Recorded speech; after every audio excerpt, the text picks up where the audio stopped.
A racial equality activist is in a critical condition after being shot in the head in South London. Sasha Johnson was a prominent figure in the Black Lives Matter movement and is now on a leadership group of a political party called Taking the Initiative, which has named her as a victim of the incident. Police say there's no evidence to suggest it was a targeted attack. Good morning, good afternoon and good evening to you all. Today's show is a very sad one for myself and hundreds of thousands of people across the UK. You saw from the clip that I started the show with. This show is dedicated to somebody really special to me, close to my heart. A young lady who I got so much time and respect and admiration for her in many, many different ways. Her name's Sasha Johnson, guys. And as many of you who will watch this are aware, she was hurt on Saturday, Saturday night into Sunday morning. So it was Sunday the 23rd of May, yesterday, early hours of yesterday morning.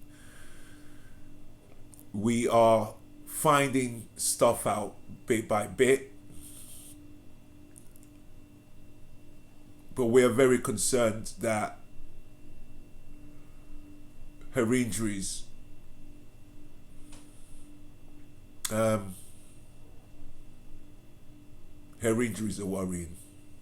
Her injuries are worrying. I want to dedicate this show to her, and I'm probably going to stay off air for the whole of this week. I want to hang in there and see and be there when she wakes up. I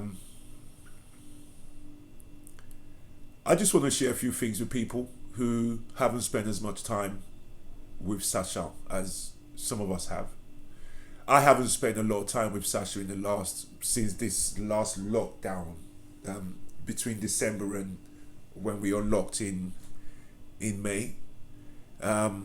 We've spoken a few times, but the lockdown, she recently moved down to London, which makes it less likely that we meet up. Funny enough, that, because when she lived in Oxford and she only passed through London and she came down, when she was down, we always met up.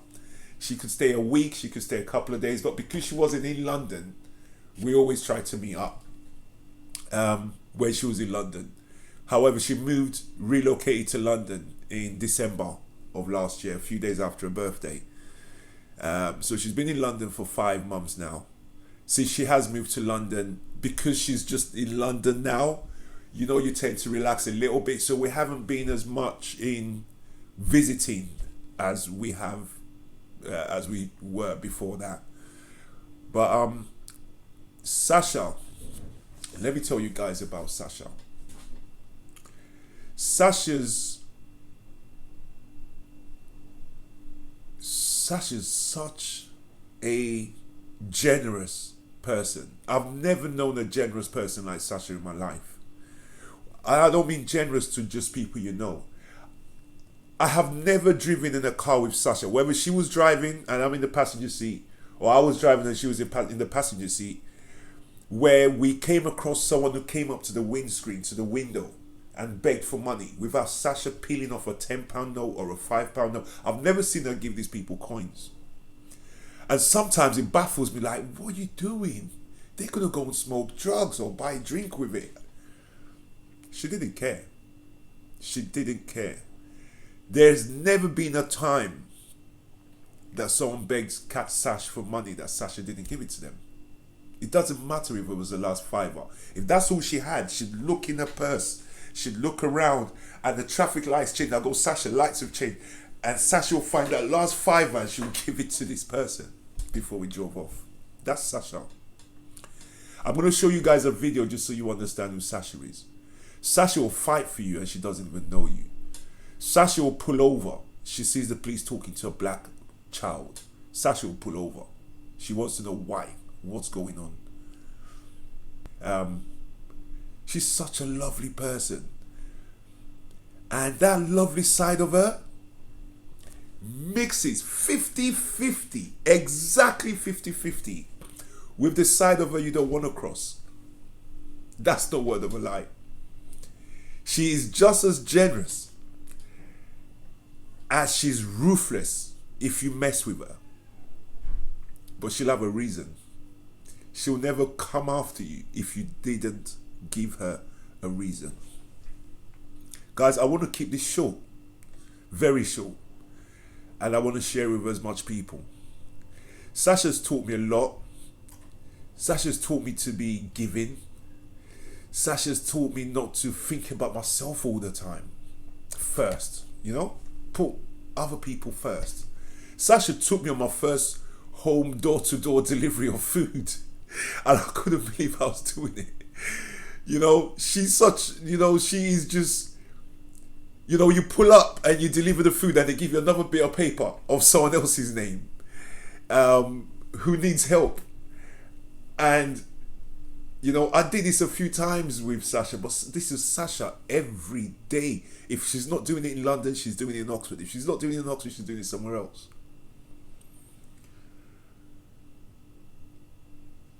I call her my second daughter because I've got an older daughter who's 3 years older than her. Sasha turned 27, I believe, in December. And my daughter's 30. So Sasha should be 28 this coming December. And I will always bless the day that I ran into that girl, and I owe it to George Floyd and what happened to him that brought out the best of Sasha that we all now know. Guys, I'm going to end with a video and some photos. I want to also end by saying that the update, everybody wants an update. I don't have a further update. However, I have spoken to a few more of the team, especially those over in South London, and we're now able to be 95% sure that it wasn't targeted. Sasha was a victim of what we sort of see on the news a lot: warring factions and kids who just don't care. If you're in that house, we're going to shoot up the house. Sasha was hit by a bullet from one of these missions. But I'm going to end on a positive note by saying this. I know thousands of women, thousands. I've been close to hundreds. If I had to pick one woman, old or young, who could survive something like what she's going through right now, it would be our Sasha Johnson. I would put my last bit of money on it, that she would be the one to survive it. I'm very worried, but I'm also very hopeful because I know the character that we're dealing with. I know her inside out. I know what she's like. She's probably, even though she's asleep, she's probably just trying to get up, but she just can't for now. She's trying to get up and go back to there and say, what the hell happened? So let's all keep our fingers crossed, guys, and hope that she pulls through. The first part of the operation, the first operation she had on Sunday, yesterday, was successful. I'm sure there's probably going to be more.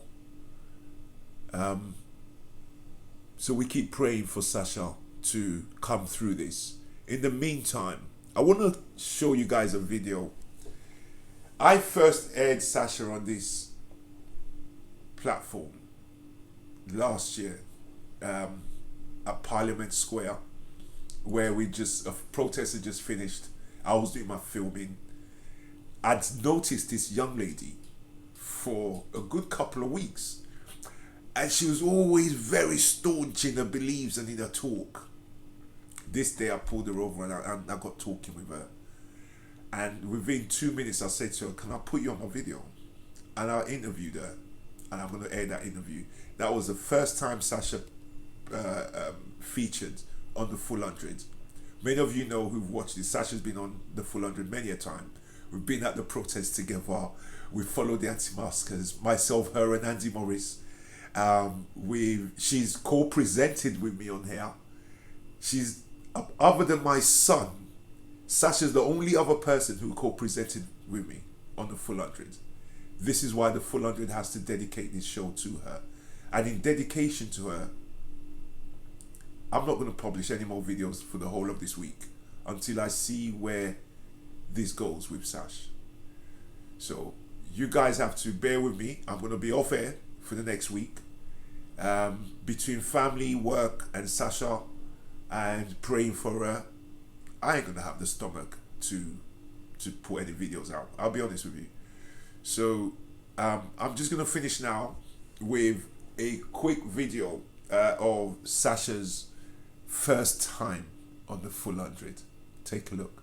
Here, who's Sasha. I've been seeing her at the protest for the last 3 weeks I've been down here. Sash, nice to meet you. Can you tell us who you are, please? My name is Sasha. I go by Oxford's Black Panther. I believe that I'm a freedom fighter. I fight for black liberation, black power and black rights. So far, I've been a part of the Hostile Environment Campaign, which is One Justice, tackling the immigration laws that are here to oppress our people. I've been challenging those laws directly by turning up at detention centres. Wow. I've been protecting black male that have been arrested. When I see a black man being arrested, I don't video. I put my body right in there as a blockage, because as a black woman, I believe it is my place. Brilliant. Do you have a platform at all I can tell my audience to subscribe to what you do? They can follow me on Oxford's Black Panther or Sasha Johnson on Facebook. Okay. I'm also on One Justice. I'm also on Oxford Community Action, which is a group of 9 different communities, 9 different black communities that I've managed to merge them all together in order to have one voice and one coalition. Wow. Welcome back, guys. Today's show was totally unscripted. I'm speaking straight from the heart. I normally prepare a show. I thought I'd just speak to the camera. There's nothing to prepare. I want to finish with some photos, a collection of photos of Sasha and some of the people that's been around her. Guys, please join me in keeping our fingers crossed. Join me in saying prayers for Sash, and join me in sending positive energy to a hospital bed. In the meantime, please subscribe, and we'll see you guys soon. Take care. Bye-bye.